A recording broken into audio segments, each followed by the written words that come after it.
Magandang araw mga parikoys. Andito na ako sa second floor mga parikoys. Nag-umpisa na ako mag-install ng PNS pipe mga parikoys, mga conduit pipe.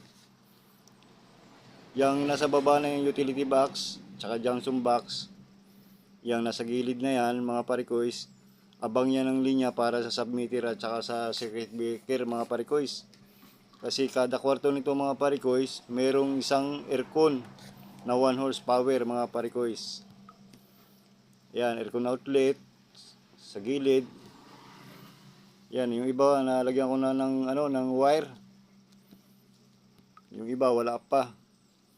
Medyo nahirapan pa ako mag-install niya kasi nag-iisa ako mga parikoys. Napakatigas ng bakal nito mga parikoys.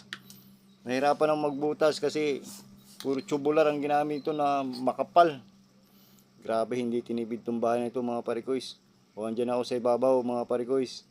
Yan ang aking install ng mga PNS pipe, mga junction box, mga square box. Yan mga parikoys. Sa ibaba, hinihintay ko na lang mabuo ang kanilang terrace. Kaya yun, ito mga parikoys. Kunti na lang aking kulang mga parikoys. Terrace na lang at saka dito sa may sala.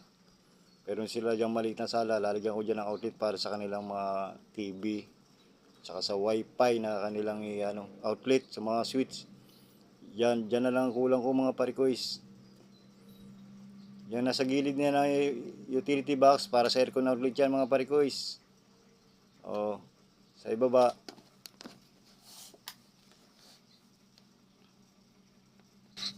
Sa first floor mga parikoys, 2 horsepower ang aircon nila dun sa ibaba mga parikoys. Hindi pa ako natapos dun kasi mayroon pang kusina at saka CR. Medyo nagpapanday pa sila ron, nag-aayos pa sila ron. Kaya wala pa akong electrical na nakaabang dun mga parikoys. Dito pa lang ako sa kwarto at saka sa dalawang kwarto dito sa taas. Yan mga parikoys.